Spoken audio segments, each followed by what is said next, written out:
This channel does not promote any violent, harmful, or illegal activities. All content provided by this channel is meant for an educational purpose only.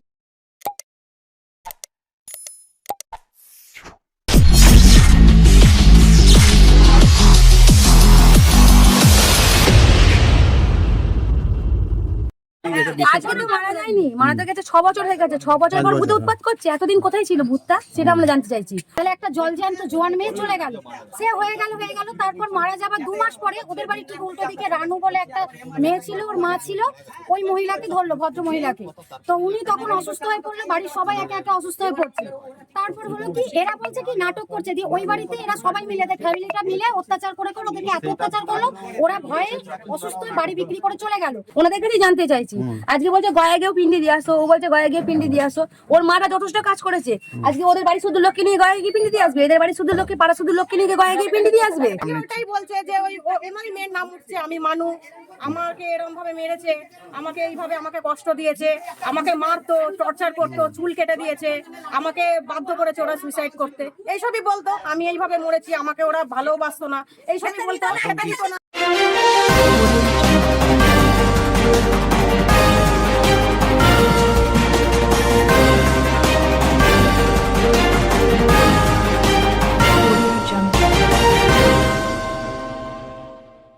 বছর 5 আগে অপমৃত্যু হয়েছিল ষোড়শের। তার অশরীরী আত্মা নাকি ঘুরে বেড়াচ্ছে এলাকায়, ভূতে ধরছে এলাকার কিশোরীদের। কুসংস্কারে চলছে অনলাইনে ঝাড়ফুঁক। চুঁচুড়া পুরসভা 16 নম্বর ওয়ার্ডের ছাতাগলি বড়ুয়াপাড়ায় বছর 5 আগে অপমৃত্যু হয়েছিল 16 বছরের এক কিশোরের। মাস দেড়েক আগে হঠাৎ করে প্রতিবেশী এক কিশোরীর আচরণে অস্বাভাবিকতা দেখা যায় বলে দাবি তার পরিবারের। সে নাকি জানায় গয়ায় গিয়ে পিণ্ড দিলে তবেই তার মুক্তি হবে। এলাকার আরও এক কিশোরীও অসুস্থ হয়ে অস্বাভাবিক আচরণ শুরু করে বলে দাবি। এই নিয়ে অপমৃত্যু হওয়া কিশোরীর মা বাবার সঙ্গে প্রতিবেশী ওই পরিবারের অশান্তি শুরু হয়, বাড়িতে চড়াও হয়। যে কিশোরী অসুস্থ হয়েছে তার পরিবারের দাবি ভূত তাড়াতে তারা ঝাড়ফুঁক করিয়েছেন, চিকিৎসাও করিয়েছেন। মেয়ের মৃত্যুর পর ঠিকমতো শ্রাদ্ধ শান্তি না করায় এমন হচ্ছে বলে অভিযোগ তাদের। যদিও মৃত কিশোরীর মা বাবা জানান তারা মেয়ের মৃত্যুর পর বাড়িতেই বসবাস করছেন, কোনো সমস্যা হয়নি। প্রতিবেশীরাও জানান কুসংস্কারের বশবর্তী হয়ে কয়েকজন এমন করছে, ভূত প্রেত বলে কিছু নেই। পরিস্থিতি ঘোরালো হচ্ছে। দেখি সদর মহকুমা শাসক স্মিতা সান্যাল শুক্লা পরিস্থিতি পর্যালোচনা করে 16 নম্বর ওয়ার্ডের কাউন্সিলর অর্পিতা সাহাকে এলাকায় গিয়ে বাসিন্দাদের সঙ্গে কথা বলে কুসংস্কার দূর করতে উদ্যোগী হতে বলেন। সেই মতো কাউন্সিলর অর্পিতা ছাতাগলিতে গিয়ে ওই পরিবারগুলির সঙ্গে কথা বলতে যান। অর্পিতা বলেন, একটা সময় একটা সমস্যা তৈরি হয়েছে। মহকুমা শাসকের নির্দেশে আমি এসেছি। একটা বাচ্চা মেয়ে মারা গিয়েছিল, তাও অনেক দিন হয়ে গেল। পাশের বাড়ির একটি মেয়েকে নাকি ভূতে ধরেছে। এটা ঠিক নয়, হয়তো কোনো কারণে বাচ্চাটা অসুস্থ হয়েছে। নিজেদের মধ্যে একটা ভুল বোঝাবুঝি হয়েছে। আমি দুটো পরিবারের সঙ্গে কথা বলেছি। মেয়ের মৃত্যুর পর পার অলৌকিক সব করেছে কিশোরীর পরিবার। এটা একটা কুসংস্কার। পাড়া প্রতিবেশীরাও পরিবারের পাশে দাঁড়িয়েছে, এটা খুব ভালো দিক। ব্যুরো রিপোর্ট, আমার কলকাতা নিউজ। ভয় পাচ্ছিল, এ করছিল, তার জন্য আমরা কারোর সঙ্গে ঝগড়াও করিনি, কারোকে কিছু আমরা বলিও নি, আর কারোর বাড়িতে আমরা যাইনি, তাদের সঙ্গে আমরা কথাও বলি না। কিন্তু তারা আমার মেয়েকে, আমি ঝাড়াচ্ছি, ফুকাচ্ছি, যাই করছি, আমরা তাদেরকে কিছু বলি না।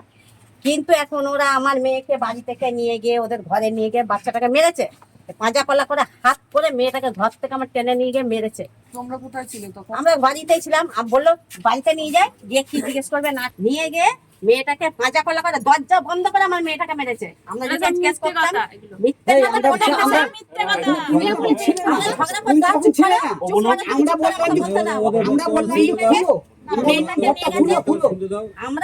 আমরা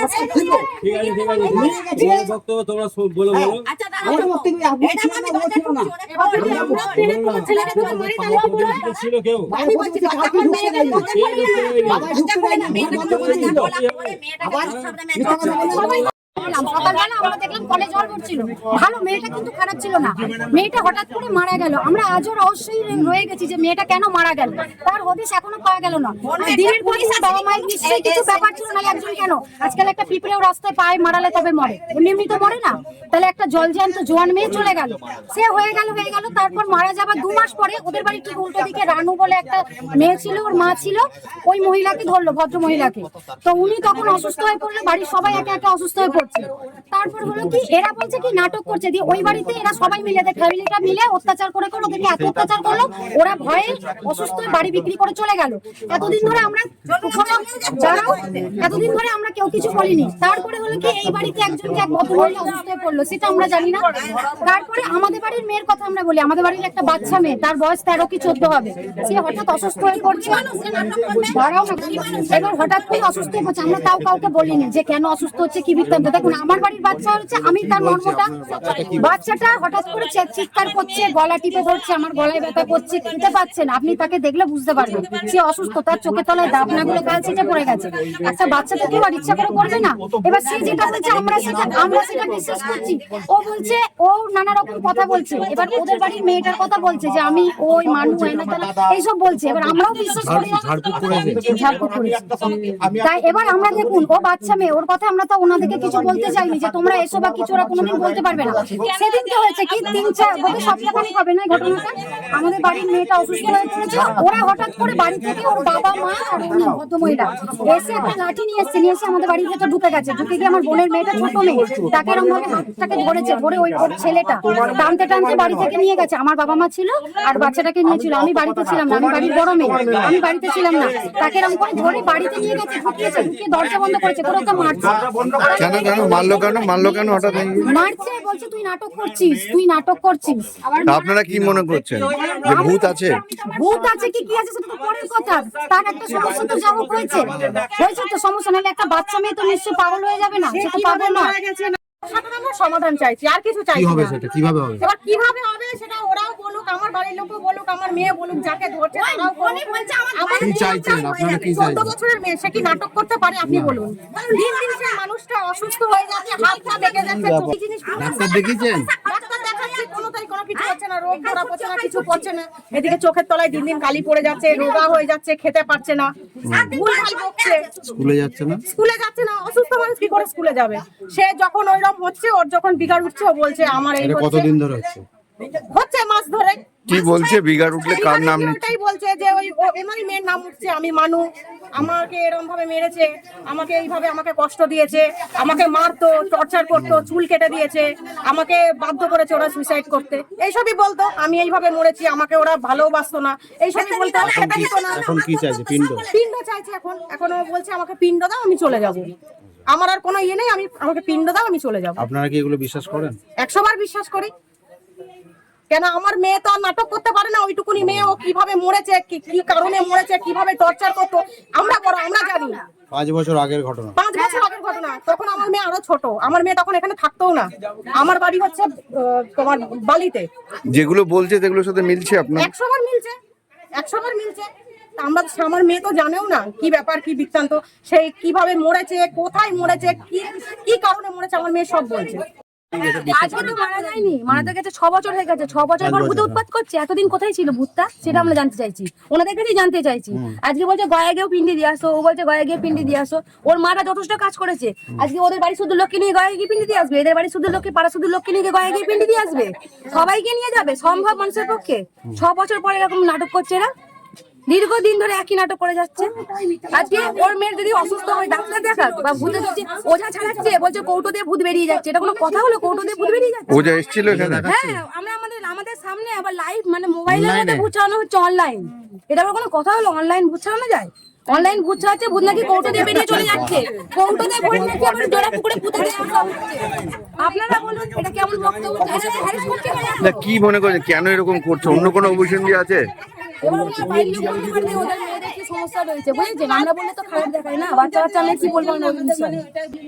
আমি কালকে আমাকে ম্যাডাম এসডি ম্যাডাম বলেছিলেন, তা আমি আজকে এসেছিলাম ওনার কথা মতন। তা উনি বলেছিলেন যে আমাকে প্রশাসন দ্বারস্থ, মানে পুলিশ নিয়ে যেতে। তা আমি বললাম না, আমি নিজে গিয়ে ব্যাপারটা আগে দেখি, আমার আবার তো। তা এসে আমি যা দেখলাম এখানে, প্রথম কথা হচ্ছে বাচ্চা মেয়েটা 6 বছর আগেই মারা গেছে। তা উনি এবারে পাশের বাড়ি থেকে বলছে ভূতে মেয়েটাকে এসে ওদের বাচ্চাটাকে অ্যাটাক করেছে বা পেছনের বাড়িতে বলছে, কিন্তু অ্যাকচুয়ালি পাড়া ঘরে যা শুনলাম এটা কথা নয়। কথা হচ্ছে হয়তো কোনো কারণে বাচ্চাটা অসুস্থ হয়েছে। এরা বলছে যে আমাকে টেনে নিয়ে এসছে, আমার নাতিকে জিজ্ঞাসা করেছে, যখন ওরা বলেছিল ভূত আপনার মেয়ে আমার নাতির উপরে ভর করেছে, ওই জন্য ওরা নিয়ে এসেছিল যে তাহলে তো সত্যি কথাগুলো বলবে বা আমায় চিনবে।